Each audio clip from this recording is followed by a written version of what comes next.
Tav, welcome to a victorious film room, huh? Yeah, this is way more fun doing this after a victory. This is a fun film to watch, that's for sure.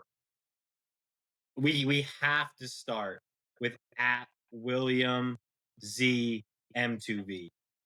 He asked us if we remembered the Jimmy Johnson Miami era. He roasted us. He roasted us. I Honestly, really am wondering, do people think we're 50? that hurt my feelings worse than anything that's happened to me in a while, honestly. My wife's been telling me to moisturize for years. I guess she was right. I know, honestly, I've got some good lighting in here, I thought we made some good improvements. Apparently nothing's working. You're watching Domed in Cuse, the quick hit podcast for real Orange fans. If you love Cuse sports, hit like and subscribe.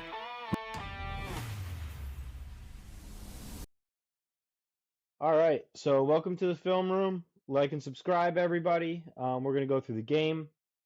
You know, Tav, this was a fun one to go through a second time because it was a weird game where you had the first half, the huge weather delay, the second half, and it really felt like it was watching two different games the first time I watched it. So watching it all back in one sitting felt nice on the rewatch.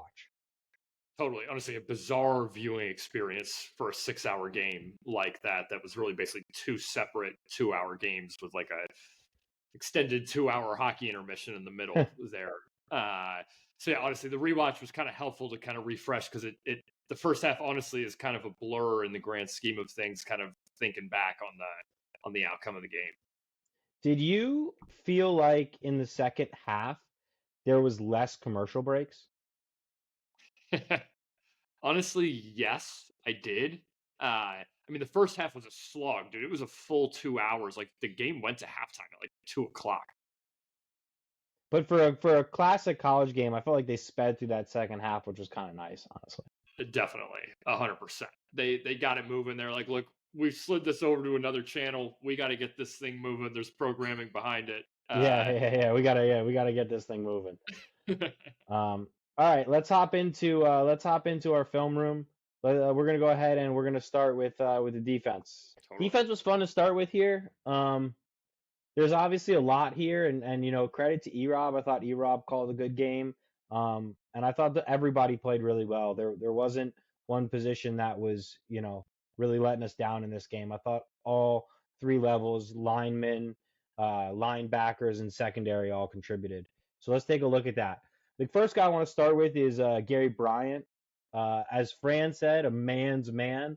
And that's somebody that Fran's been given a lot of credit to recently. And here he comes, steps up in a big moment, boom, laying the wood on Klubnik on a big 3rd and 1.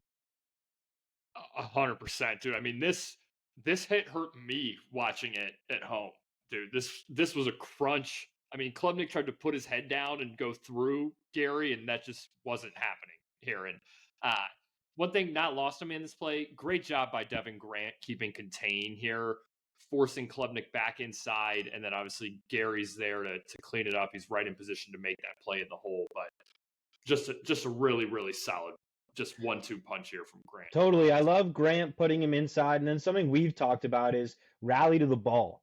And the one thing I want to look at when we look at this play is, yes, Grant turns him back inside. But once Grant turns him back inside, what happens? Okay, you've got Gary Bryant, you've got Reese, you've got Simmons. Everybody's there. Everyone's rallying to the ball. You end up with like 7 white shirts around Klubnik by the time he goes down. And that's the stuff we've been asking for when it comes to tackling. It's a team effort. You got to rally to the ball. You got to be a mob defense. And this is just a great effort all around. And Gary Bryant does a great job, as you say, meeting Klubnik at the point of contact here and not giving him that extra yard where he can get upfield and make a play. The other thing I noticed, and this I only noticed really on the rewatch, watching it a couple times, watch Adam Randall's reaction here. Doesn't look like a guy who's happy he didn't touch the ball. He has the first down pretty easily here if this ball is handed off. And that looks like that's an option. That's some hero ball from Klubnik. It's not the first time we've seen that. And so here you go. You have a 3rd and 1 from the 44-yard line. You have a 6'1", what is he, 220 running back who's had a great game against us, running all over us. What do? Klubnik keeper on third down. Totally. And I believe What on this happens? drive, yeah. He Go gets ahead. blown up.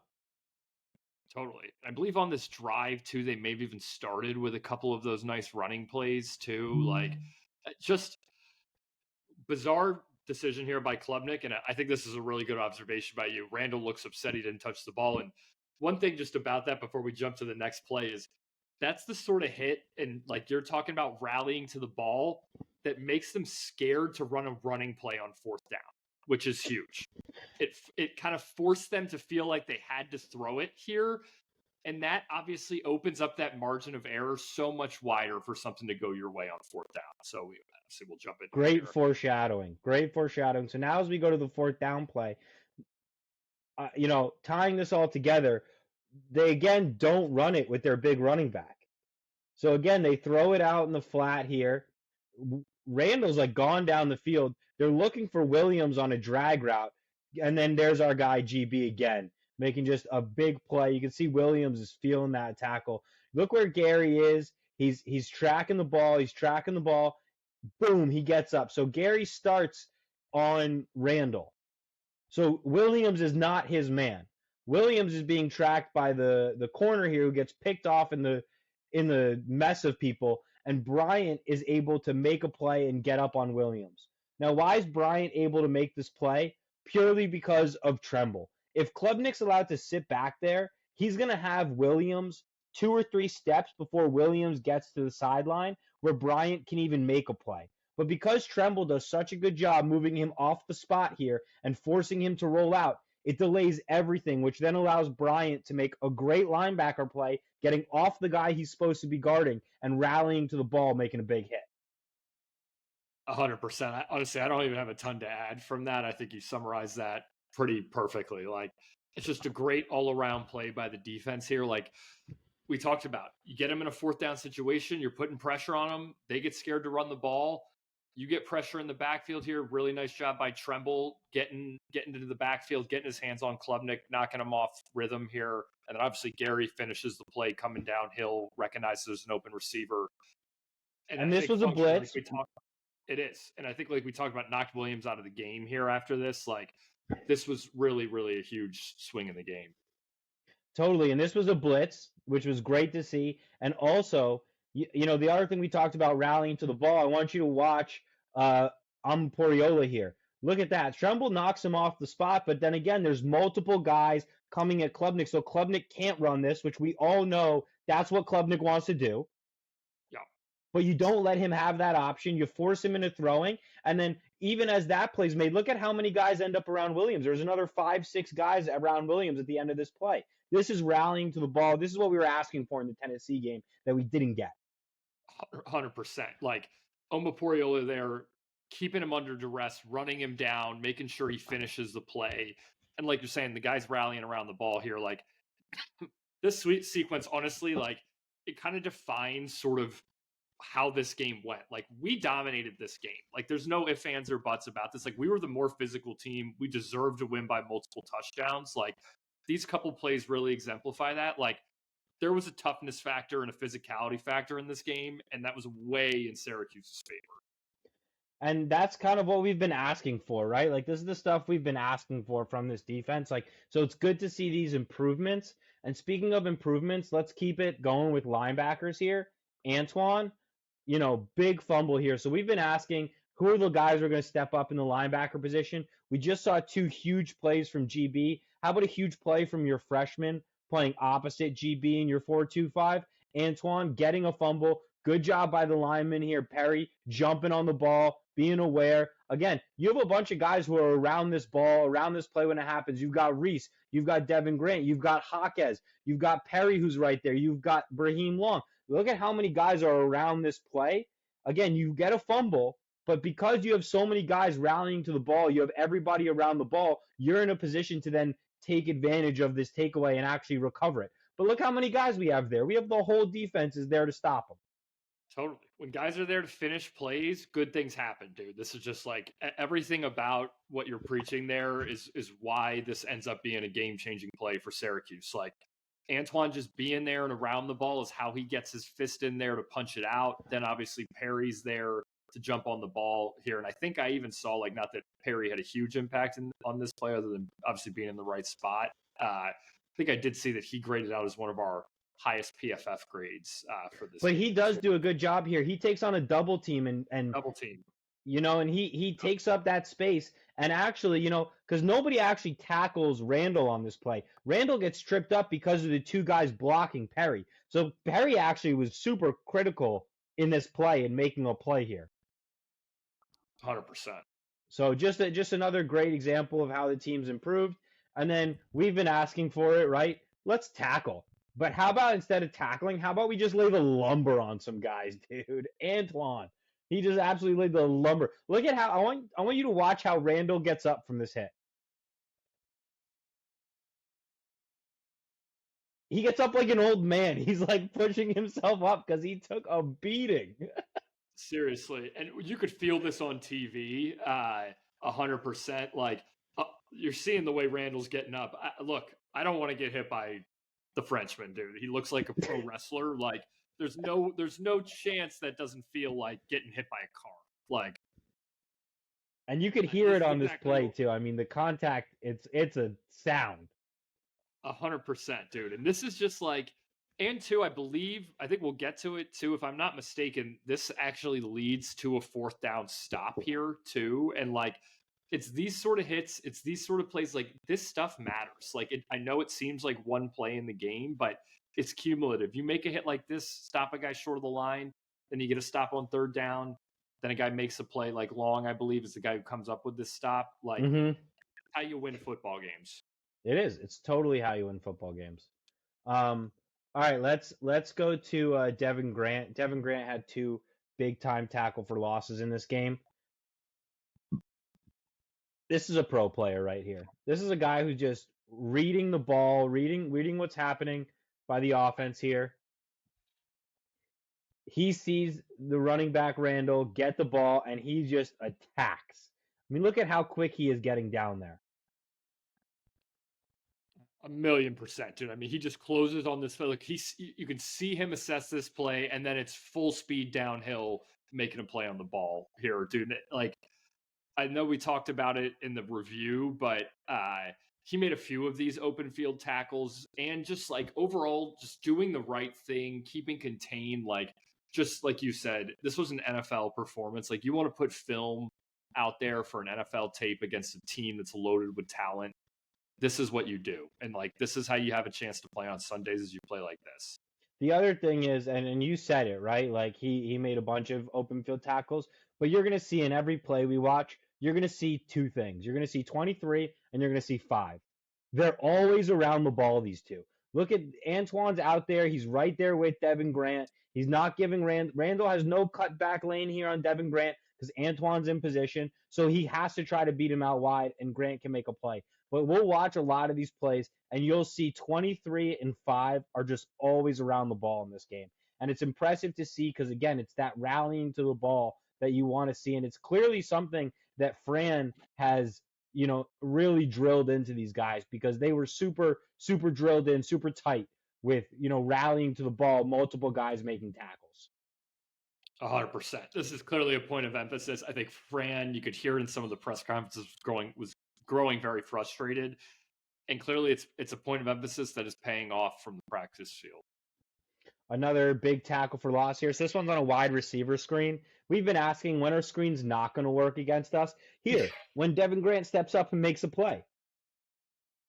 This is like one of those things that sometimes it's what you've been calling for. Like, Marlowe's been the guy who sometimes just says, you know what, sometimes the scheme isn't perfect. I just got to go out there and make a play for the defense. That's what Grant was doing on Saturday. And you see it here, man, like, just blows this up. There's a guy there to block him. Doesn't matter. Runs through him, goes right to the ball. Doesn't even need help. But Antoine's there again, rallying to the ball. This is exactly the sort of effort we want to see from this unit. I mean, that's again what I'll say. It's really something I did notice on tape completely is how much 23 and 5 were just around the ball. Even if they weren't making the tackle, they were the next guys there to contain. And another guy who he was your guy, and you said it a few times to me during the game, who was also around the ball a lot was Chase Simmons, who you see on this play. He's running out here to try to make a play. You could see the effort here. Look, he recognizes a wide receiver screen. I'm going to bust my ass to get out there. Like that, he was also another guy that was around the ball a lot when he was on the field. Totally. Made a presence. He got his opportunity. He made his presence on the field felt. But yeah, this is just a great play. So Devin Grant, 2 huge plays. All right, let's go to Brahim Long. So let's go to the first one, which is a personal foul here, which I thought was absolute horseshit. An absolute horseshit call. First of all, that's a hold right there on Cornell Perry. It's a clear hold. And then this is not taunting. He's just tapping his helmet. This was a ridiculous call. It was a ridiculous call. It felt like a gift to Clemson to keep them in the game down 3 possessions here, knowing they kind of needed a touchdown. But on top of it, for that to be the call that you make, right? Okay, sick. That's the call that you make, and like he gets a dap up from his teammate to make that call, but to miss this one, that's crazy. It's wild. He tackled him. He tackled like it. It's ACC refs, dude. They don't do us any favors. And honestly, we still even almost came up with a stop on this, if I remember kind of correctly. No, because this would have been 3rd down, and then we gave up a touchdown almost right after this. But that's right. You know the other thing that bugs me? I hate this, and this happens a lot. The ref right here doesn't even make the call. No. It's the backside ref who throws the flag. The ref who's right there is the one hearing the taunting. Because there wasn't taunting. It's crazy. I thought this was a great play by Long. I was really happy with this play. And again, I just can't believe that was called. Totally. But this, again, another example, though, of just rallying to the football. Like, good call. It's just, when we rally to the football, good things happen for the defense. Here's a 4th down that you were talking about earlier, right at the end of the 3rd quarter. So after Antoine makes the stop, they try to run that tricky little flip play that they were doing that was working, and Tremble sniffs that out. I mean, he sniffed that out so easily, took Randall away. Klubnik tries to do hero ball, and Brahim Long, let's look at where Brahim Long comes from on this play. Look at where he comes from. He was starting all the way back, like behind the 20, and he makes the tackle at the 28. He runs 10 yards here to make this play. I mean, it's an unbelievable play. Knifing through the defense. Honestly, if he doesn't make this tackle too, because 55 doesn't see him here, if he doesn't make this tackle, Klubnik's in the end zone. Totally. I mean, he comes all the way from Syracuse to make this play. Like it really is like, I mean, we joked about it. This was Brahim Chestnut out there making this play. Like, this is what Deuce has been giving us from the safety spot this year. And couldn't be a better Deuce impression here from Brahim. Getting up here, avoids the blocker. There's a lead blocker pulling on this play. He crashes so hard, the guy can't even get out there to make the play on him. And then it's one-on-one, you and the quarterback. Get him on the ground. Like, just a huge play in this game. As you see, like, we're up 3 possessions here, end of the 3rd quarter. Like, this functionally kind of salted the game away. It was going to make it really tough for Clemson to have the time to score 3 times. The other thing is, you have Sparrow on the field instead of Delorier, right? And so Delorier is not on the field. Jaquez isn't on the field here because you have, other guys. You have Reese, you have Trumbull on the field. So, guys playing minutes. And look at how those guys are reacting on the bench. We talked about this. We talked about that culture. You can see Antoine here, hyped up. Barry Buxton out on the field, hyped up. Jaquez is the first guy out to give Tremble a dap up, like, great play. Like, that's culture. Like, look at these guys coming off the bench, hyped up for their teammates. Like, that's something I just love to see. You see it really consistently with Fran's team in the first 2 years, and you just love to see that energy from the bench because I really think that matters. Couldn't agree more. This is what you want to see. You want to see this energy from the whole sideline. Like, this is culture. You weren't seeing this from Clemson. I'll tell you that much. No. Like, this is what happens when you've got buy-in. I mean, look at Antoine running from, like, the back of the sideline to come up here and make sure he gets on the excited to try to get in with the boys. Jaquez is halfway out on the field. Chase Simmons is out there. Like, these are the guys who weren't in on this play, right? Like, they're regular players, and they were chosen not to be in on a big 4th down, and they're just so hyped for their teammates. Gary Bryant, too. Gary Bryant's over here, too. He's hyped. Like, it's just awesome. Like, they rotated the guys in, and the guys who weren't in, they're all hyped. So, again, you just love to see this kind of culture. All right, let's go to Oh, sorry. Just one last. The blend of guys too. Like we're looking at guys up and down, like upperclassmen to lowerclassmen, guys who were starters to start the year, guys who were second or third on the depth chart, guys who weren't getting snaps a couple of weeks ago. Like this is what you want to see. This is guys competing. This is being part of the Block S, dude. Like I just couldn't be prouder of the squad at watching this game. Totally. So you were talking about Raheem Long doing a Deuce Chestnut impression, and we've been talking about, Marlowe, Deuce being the guy stepping up for Marlowe, making every third down tackle we could ever want. Who's going to make the tackles for us with Deuce out? Well, it turns out it's our tight end, Jamie Tremble. Totally. I mean, this transformation is starting to become remarkable, dude. It's insane. I mean, Fran's saying he's a first-round linebacker, and I believe him. Like, look at this play. He comes up. That's a form tackle, dude. Like, that is perfect. That is exactly how you teach it. Drop out, backpedal, explode to the ball, boom, perfect tackle. Perfect tackle. Perfect. It's not going anywhere, not letting a guy break a tackle. And the other thing is, let's watch again. Rally to the ball. Here's Devin Grant. Here's Demetrius Samuel, who was great in this game. We don't have any clips really of the cornerback play, and there's a reason for that. They were locked down. Right, exactly. It's a good thing. It's a good thing, But yeah, you just love to see this 3-man pressure. Klubnik has to check it down. He's got a guy there if he takes him.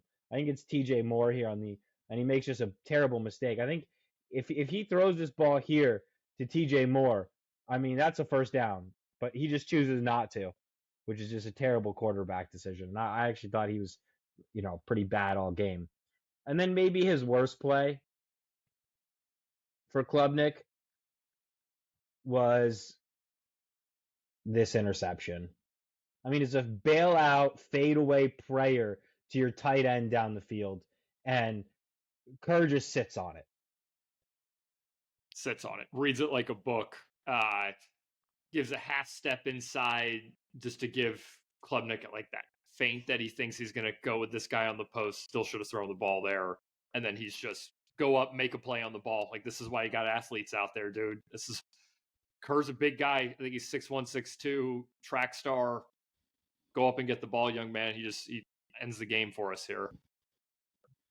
Totally. And again, like, you hear Louis Riddick on the broadcast talking about it. He's like, textbook cornerback play. You backpedal, you get deep enough where you can see it. You read the quarterback, you make a play on the ball. And again, the other thing I wanted to notice here is when this ball goes up in the air and it's an interception, how many guys for Syracuse are again around the ball, right? So let's watch it again.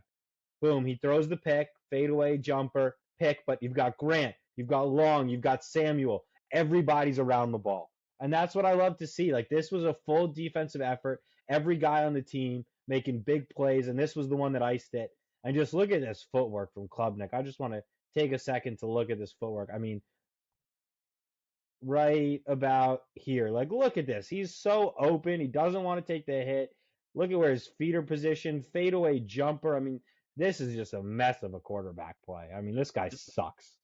It literally looks like a shortstop overthrowing first base. You know what I mean? Crazy. Like, it's just all over the place. And like, I think we have noted it too. The defensive line was solid in this game, and even on this play, like you could see as Klubnik's about to release the ball, we got 2 or 3 guys breaking free, getting after him. He wasn't comfortable. He started to get panicky in that pocket, dude, and we were feasting on him. Yeah, he was getting panicky, and unlucky for him, they weren't faking injuries at this point. Totally, right? And talk like a loser, look like a loser, play like a loser. 100%. Also, smart play by us. We kind of let up, didn't hit him high or anything there. Didn't give him any sort of opening for a stupid penalty. Didn't even hit him. We totally backed off. Yeah. Let him dig his own grave there. And again, like, we rotated a lot of guys. So here you've got, you got Tremble in the game. You've got Sparrow in the game. You've got, Reese. Like, you got a lot of guys that played minutes. And I thought everybody was excellent. Totally. Let's take one more look. This is the Clemson long run, which, wow, this felt like a little bit of a nightmare waiting to happen here when they get the block, they get downfield. But look at the Syracuse effort here. look at the effort by Reese, by Peel, and then Perry ends up making the tackle. Making this tackle here saves a touchdown and saves 6 points, 7 points in the end, which was huge. But again, look at the effort here by Perry, because if he doesn't make that tackle, Randall's probably gone. 100%, dude. This is just guys busting their ass downfield. I think we are all collectively, the entire Syracuse nation's stomach dropped when we saw Randall get into the open field here on this play.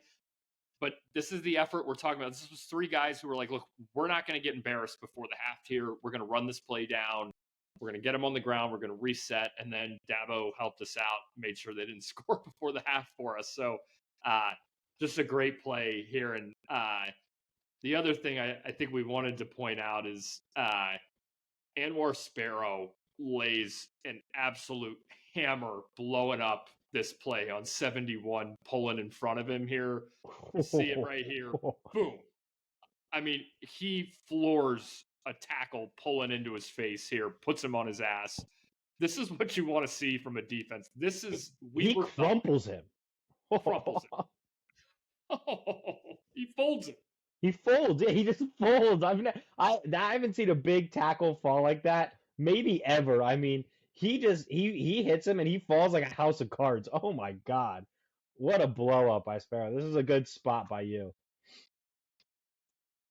All right. That concludes the defense. Again, all around, I thought it was an excellent game from our defense. I thought E-Rob called a great defense. I thought a lot of the stuff we've been asking for from the defense, rallying to the ball, making plays, making sure tackles, all of it was done in this game. And then, Fran had said in the beginning of the game, he's going to challenge his secondary in this game, and he's going to put a lot of pressure on Klubnik.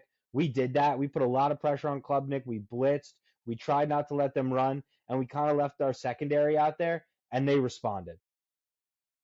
100%, dude. We were confident in our guys on the outside. We said, look, we're going to make Cade and this offense beat us, and they'd been struggling, and we continued that for them. The defense has really stepped up. Honestly, like we've talked about, I think E-Rob's best performance, maybe by a decent margin as defensive coordinator at Syracuse. Totally.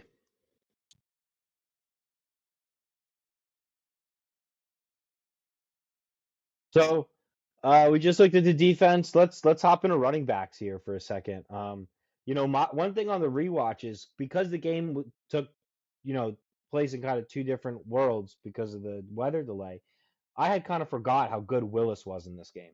So that's kind of something I wanted to spotlight. And I think we talked about it. Like, we were like, oh, should he be a 3-star? And you were like, I don't know. And then we looked at stats. I was like, well, maybe. Totally. Like I had almost forgotten, like, again, at the end of the game that we started this ball game with 3 straight Willis runs to set the tone. It's something you've been screaming for since week 1, and we finally got it. It felt like a very firm directive from Fran that this is how we need to start the ball game. And it definitely opened up the pass. So let's take a look at one of those runs. This is like the second play of the game for us. And he just busts it. So he has a 4-yard run on the first one. And then here, Willis shows the patience. Look at the patience by him. He shows it. Wait. Whoop, cut back. Oh, TJ Parker, NFL draft pick? I don't think so. Woods, NFL draft pick? I don't think so. Hampton, NFL draft pick? Maybe not. Everybody get off me. I'm breaking this for 30 yards. You better pull all your guys up. You better focus all your attention on our running game, because otherwise we're going to run you over. Yeah, it's a pretty good way to set the tone when you run through their 2 top 10 NFL projected draft picks on basically the second play of the game. Here, this is how you set a tone in a football game, dude. As Willis, we think he's our best player. We've wanted to see him touch the ball, and this is what happens when we get him the rock, dude. We set the tone. We start to make defenses feel us, and it feels good, man, to basically run it right down their throat to start the game, make him run right through, like you said, Parker and Woods, the 2 guys who are really the big money players on this defense. Like, this is why Syracuse won the game, man. I know I just keep saying it, but we really dominated this game from start to finish. And the other thing is, as we look at the running backs here, I don't want to make this just about the running backs. This is the running game. And look at our offensive line. They are mauling these Clemson guys. Look at Villari. I want to specifically count Villari as the offensive line here. They're going to pull Villari, and look where Villari gets to. He's knocking guys back. I mean, this is just excellent. Like, this is a guy who's ready for Sunday, in my opinion. Look at this. Look at this block by Villari here. He's not letting any pressure come through the side. He's getting to a linebacker. He's taking Wood as their best linebacker completely out of the play, erasing him. You also have Collins getting off the ball as the center here. Look at him drive. He gets his hands on two different guys. You've got Weatherspoon. He's locked on like four guys here. He's got like half their defense just by himself, Weatherspoon. It was excellent. And then you've got your two big guards making plays. Ferguson gets a little bit left behind, but you got Cruz mauling guys. You've got Matt coming over from his tackle spot, getting out there. So this was just an excellent job by our offensive line. Look at how far out Matt gets from the left tackle spot to get a block. I mean, that's just moving guys out of the way. And Willis's patience here, letting the offensive line set up the blocks. Look at the patience here. Let the offensive line clear the hole, and then boom, get through the hole. Gone. Excellent. It's just perfect. It's just how you want to draw this up. Right how you draw it up, baby. All right, let's move on. So another Willis run here. We have Willis getting an 11-yard run here. Here you are on 2nd and 8. Oh, it's not there. Just kidding. It is there. I'm going to get downfield. Look at that. And Darrell Gill, lead blocker. Look at that. We love to see that. That's the kind of, oh, this is the wrong. Hold up. Timeout. Is this the wrong setup? This might be the wrong setup. Yeah, this is the wrong setup. We're going to cut that and come back to it. This is actually the run that I wanted to talk about. Okay. I'll delete that. All right. So here's Willis with an 11-yard run. This is a little bit later in the second quarter. Look at that. I mean, he finds the hole. He sees the hole. He just makes it through. And, credit to our offensive line here, getting the hole opened up here. Big Byron getting out there in front, mauling dudes. We asked for Big Byron. We got some Big Byron. Here he is getting one block, getting two blocks, getting to that second level, which I've been impressed with from him. He's a big guy. He's been able to get to that second level. He's been able to seal it off.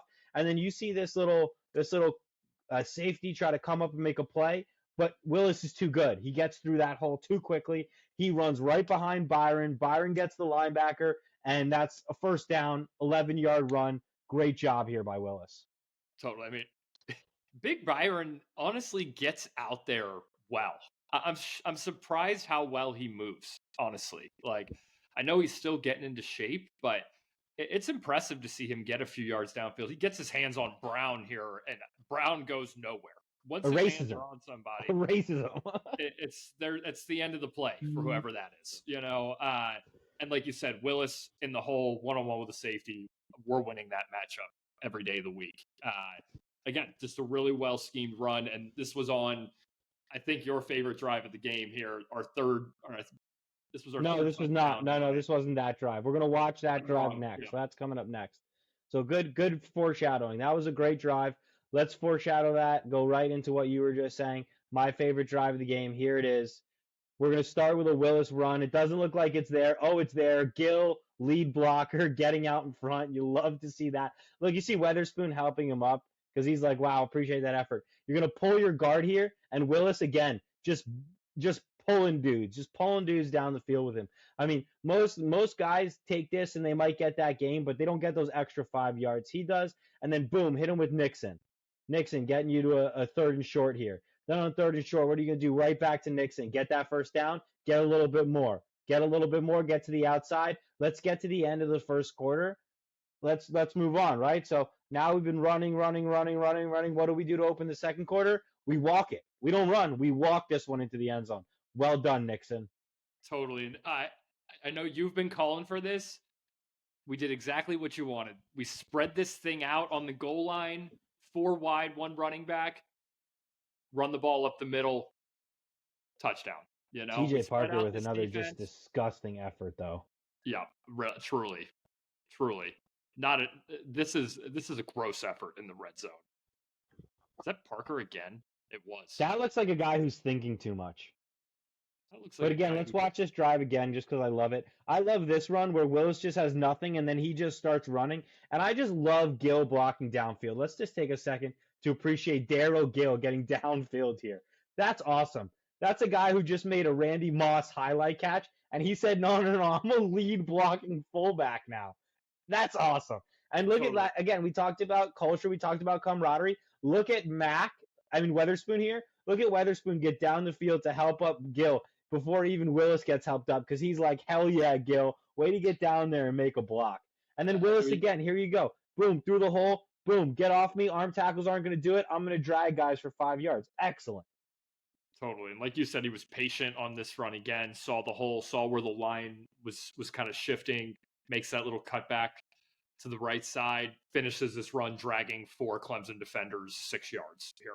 And I mean, look at how our offensive line opens up these holes, right? Like you've got Collins, the center. He's moving guys to the right. You've got Weatherspoon locked up with a guy. You've got, 3 offensive linemen, Mack, Cruz, Ferguson on the left side here, just mauling guys. And then, Willis just tough running, which you love to see from a big boy, right? And then let's look at this Nixon run again here. Nixon, good job getting upfield here. Get upfield quick, take a hit, get into the hole here. Again, look at how we block. We block everybody on the defensive line, and then Nixon does a good job taking what's available. I thought that was really good here. Look, we block all the big guys. Nixon takes what's available. He gets us to 3rd and 1. And then on 3rd and 1, what do? You make a play. Now it's time to make a play. Bounce it to the outside. Good block again by Gill. I mean, this guy shows up on tape everywhere, dude. Look at this block by Gill. He's basically playing tight end here. Look, he gets on is that Avion Terrell there he gets? I mean, that's just excellent, dude. That's Sunday football right there. It is. It's just, this is step up, make a play. I don't care that Darrell Gill's maybe 180 pounds soaking wet. He's in here. He's making the big block on 3rd down. You love to see it from the thin man out there. And then, as we talked about, okay, what do you do 1st and goal? We spread them out wide.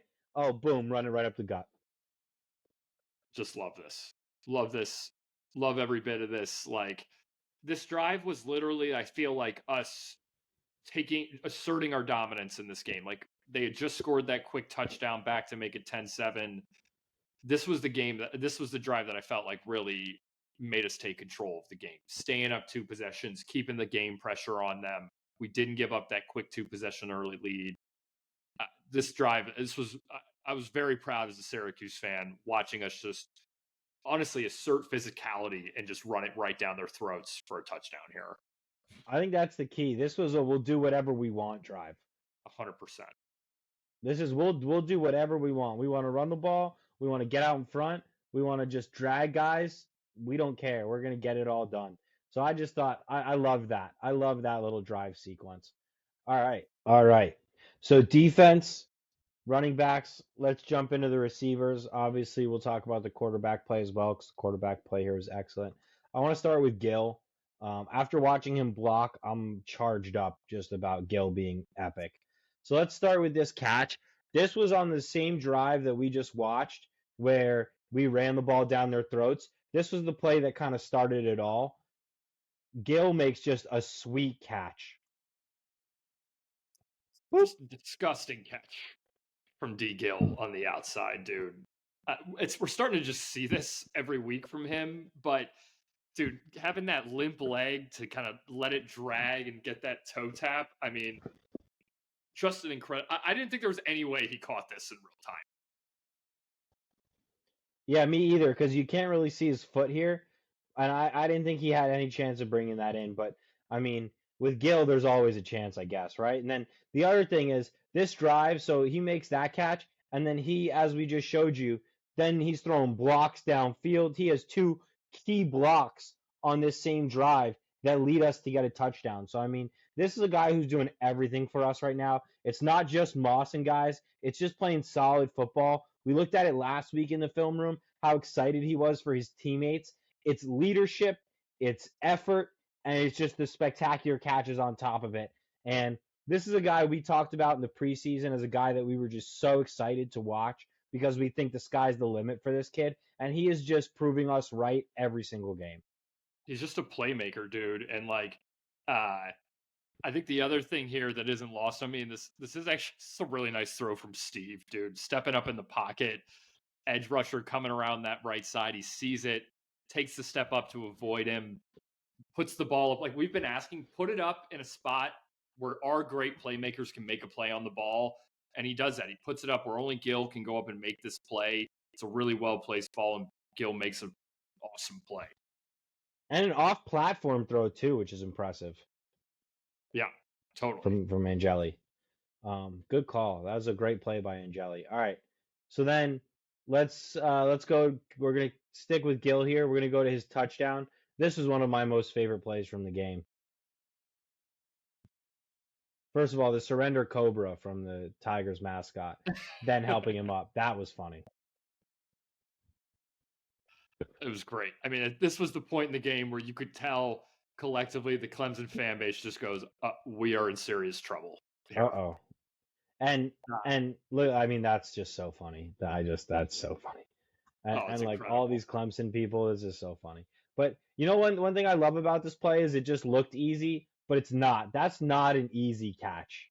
That's a really hard catch. Most college players don't make that catch. I saw more than a few kids drop balls in the end zone where they're worried about their feet. They're worried about coming up against the side of the stadium, and they just dropped it. I saw it on Saturday all over the place, to be honest with you.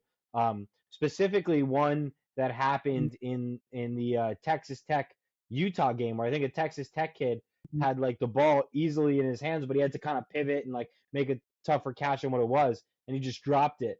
And watching Gill just be able to make plays like this consistently is just, it's incredible, awesome. Man. He's incredible. This was a catch on Sundays, dude. I mean, like the body control, like he didn't even have to go to he caught this running, basically. Like, I don't know how you make this play running and not have to go to the ground, really. Like, it's really an incredible play from Gill. And like we talked about, this was like, there was swagger to this play. Steve, you could tell as soon as he did the play fake, that ball was going to Gill. And he threw it with swagger. Like you said, it's not the most incredible throw, but he puts it out there. He laid it out there for Darrell, and he just goes out there and makes a hell of a play. So that's the one thing about this throw that Steve does really well. It's actually not at all well thrown ball. But one thing that he does is he lays it up in the air so that even though this is an overthrow, he allows Gill the opportunity to go get it.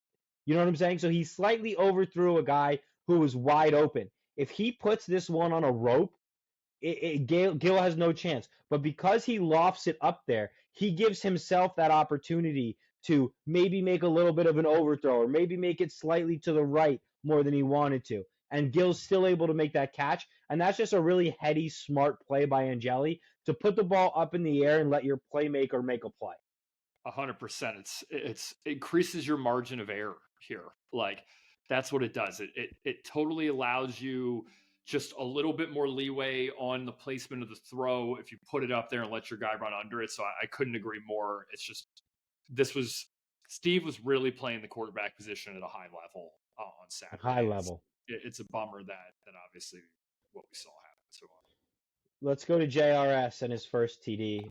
This one's awesome. I mean, this should be on You Got Mossed. We should go back to back on You Got Mossed here. It was today. They actually both were. Again, Gill's sideline catch was, and so was JRS here. Epic. This is an unbelievable. Again, a catch on Sundays. He gets that hand down for 2 feet. So he gets his foot down. And he also gets his hand down. But look at that. I mean, look at that catch, dude. That is awesome. I mean, is there anybody who's more dangerous on that front pylon than JRS, dude? Like, I don't know, dude. I mean, that cornerback plays it so well. I think it's Hampton. And he plays it so well. He jumps up with him. He's right there. And sorry, you're just too little. The too little. It's just there's no better too little celebration than that. That is a 10 out of 10 in the dunk contest. If we're grading that out, dude. That was an aggressive too little. An aggressive too little. You know, there was some emphasis on that. The other thing too, and I know I just said it on the Gill highlight, but perfectly thrown ball here by Angeli. Maybe not perfect, but really, really well placed. Like, up in the air, again, where his guy can go make a play. Like, defensive back does all he can do on this play. This ball is in a spot where our big athletic transformer receiver on the outside can go up and get it, and there's not much he can do about it here.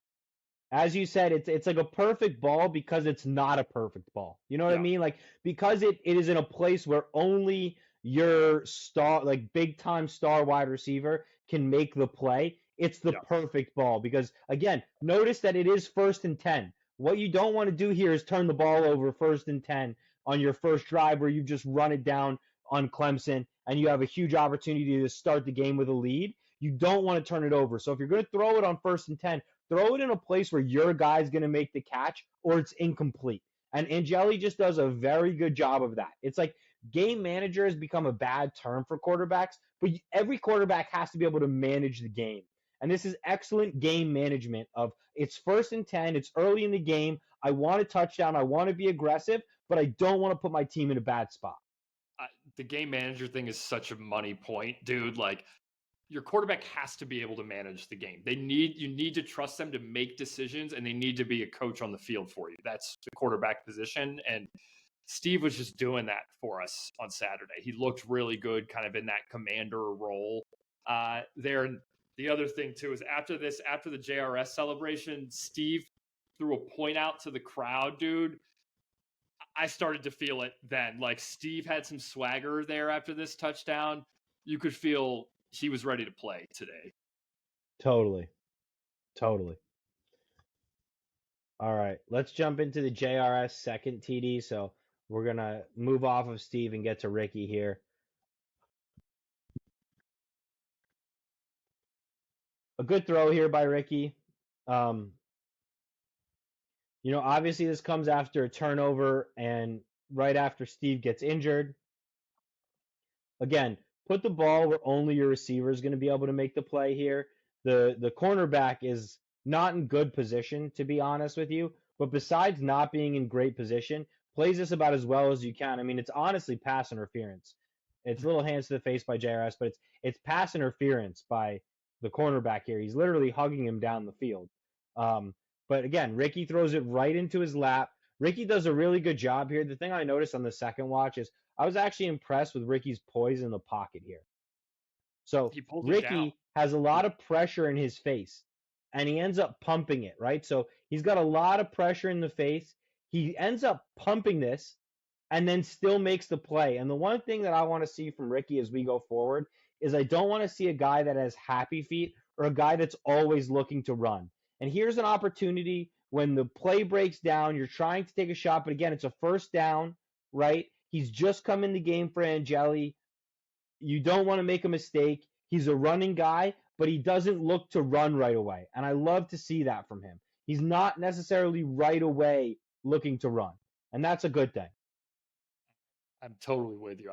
I was impressed with this. Like, when he pumped this, I thought, no fucking way is this going to be complete. Do you know what I mean? Like, yeah. And then he delivers a really nicely thrown ball here, back shoulder, again, where his guy can make a play on it. Like, and I'm going to keep saying this.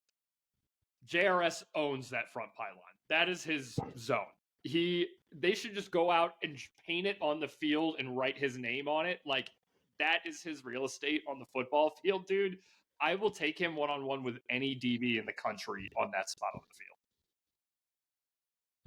Totally agree. So again, a good play here. We like to see that. All right, let's jump into Jonte. He was our number one star in the game review. There's a million plays from him. Let's just jump into it.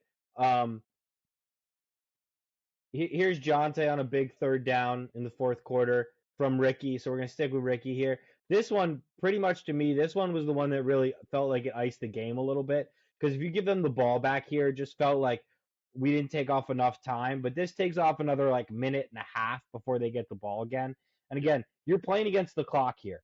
So you're up 2 scores, but you're playing against the clock.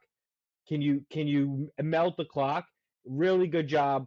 Jonte gets the ball. It's a decently thrown ball, but there is a little bit of danger there with that cornerback, lurking here. But Jonte's hands are so quick. He's able to get it. He's able to turn upfield, and he's able to get that first down.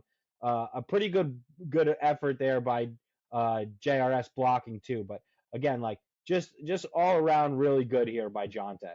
Yeah, this is Jonte making a play on. So that corner reads the play pretty well. Like, he breaks on this. He gets inside JRS. Like, JRS doesn't get a ton on him here, but just enough so that he doesn't disrupt the catch. And then obviously Jonte's able to just scurry away to get the first down here. I'm completely with you. Like, this actually was a much more significant play than it seemed in the game. Like, to just be able to get this first down, run some more clock. I didn't want to give them the ball back here and let them like a chance to score like in that like 4 to 5 minute range. That's where it starts to get really dicey. And this was just a huge conversion for us. Totally. This, again, it puts them under more pressure than what they maybe needed to. All right, here's a couple back-to-back plays early in the game. So this is that second drive. We talked a lot about this in our review of this drive you needed points from. Here he is on second down, getting us to third and 2, and then here he is on fourth down, making a big catch to get us the first down. So this was a drive where you needed points. He basically gets them for you. He gets you the big catch on second down, and they virtually run the same route again. And this catch basically puts you into, well, it's actually not the same route at all. I take that back. But same concept, Jonte over the middle. But this basically gets you down in a field goal range. And this is just Jonte being a ball player, making big plays for the boys. Totally. Like these, whatever these are, these little slants, these little option routes for him in the middle of the field, like he can make a living in here on these. Like it's going to, I think, honestly get easier for him as we continue to play some softer ACC defenses. Like he was cooking these Clemson DBs in the middle of the field here. He was looking like that textbook slot receiver that is your quarterback's best friend. He was exactly who Angeli was looking for in all the key spots here in the big third, fourth down situations. Let's go back to Jonte. Key spot here. You have a 2nd and 11, and you want to take a deep shot, deep down over the middle, Jonte. Boom. Dusted this guy. Dusted him. And again, Steve looking off, potentially Willis being open and seeing the deep guy. You love to see that, not taking the check down when the deep guy is available. And that leads again to another field goal where Stonehouse had the excellent snap, and he got a good hold there. But again, this is all Jonte, so that's twice Jonte pretty much puts us in field goal positions when we were in a little bit of a tight spot. The other thing here is the line actually did do a decent job on this protection. Clemson ran kind of a similar delayed gap or a delayed blitz scheme here. Angeli noticed it enough, and they kind of got caught up a little bit with their linebackers. He gets the ball out here quick. He does take a little bit of a hit there, but just better overall execution even in the protection scheme. But that's also one thing from, and I was hard on Angeli, and obviously it matters less now that he's injured, but I was hard on Angeli about this, this about reading the defense, reading the protection. But here he is recognizing, hey, they're bringing more than we can block. I know where the guy's coming from, though, so I know I have to get it out before that guy gets to me. 100%. And that's a key here, is he knows he has to get this ball out before the linebacker can get there. And he does a really good job of getting that out. Yep, he saw it. That clock was ticking in his head. You could see he's like, this ball's got to come out. He finds the open guy. Like you said, there were a couple guys who were wide the hell open on this play. All right, let's dive into more Jonte. So here's Cook on 2nd and 13. Again, him over the middle. Avion Terrell just can't guard him. Here he does get the first down, get out of bounds. Good job by Jonte here. This is just excellent. Just beat your guy to the spot, get the ball, and then run past everybody, get out of bounds. That's just, again, good wide receiver play. He was cooking Terrell over the middle. They really couldn't hang with him. They couldn't at all. And this is a fun spot to be in an offense when you've got playmakers running all over the middle of the field. Like, this is just a fun brand of football to watch, honestly. When you got these speedsters, these playmakers, guys like Jonte, who's like a talent pedigree, like you could see on these routes, like there aren't many guys who have the foot skills, frankly, to match up with him in open space. And these are hopefully the routes that, this is not a tough throw for Angeli to make. So these are hopefully the routes we can continue to run with Ricky, because this is a throw Ricky's going to be able to make. Yeah, totally. All right, one more Jonte play. This is going to be the last wide receiver look that we get. This is just a jet sweep. We've actually been talking about this a lot in the film room. We've run a lot of Jonte coming across the field, and we hadn't given him the ball yet. And here we go. We, in a big situation, finding our guy, giving him the ball, and 1st and 10, he takes this for like 18 yards here. This is just a great play design. Nixon's gonna have people noticing this on tape. And the other thing is, once you start to do stuff like this, I want you to watch Willis here. Look at how open Willis was in the hole there. When you start drawing people's eyes on stuff like these Jonte sweeps, look at how open your running back's going to be. So these are the kind of things that we're going to need to do a lot more of with Ricky, because you're going to have more options with Ricky running. You're going to have more options with some sweeps with your wide receivers. And, Jonte is just a dangerous guy that we got to find ways to get him the ball. Couldn't agree more. It's a perfect call out from you there. Like, we have been noting the amount of times that Jonte has gone in motion across the formation, and it's really just been decoy that we're kind of trying to throw out there on film. This had been cooking for a while. I love this to start a set of downs here, and it works. This was a staple of our offense last year. We ran it with a bunch of our receivers, Pena, Meeks, really everybody. We ran it with Quint too. Like, this was just a great mix-up from Nixon, and he was cooking it up all day long. All right, we have one bonus play that we wanted to get to, which is Clemson's coach pushing one of our players, Anwar Sparrow. I don't understand what the fuck this guy's doing, dude. What the hell's he doing here? He's just pushing Sparrow for no reason? The ACC needs to fucking look into this guy. Who the hell is this guy? Who the hell is this? Get the hell out of here. Does he think he's Big Dom over there? Yeah.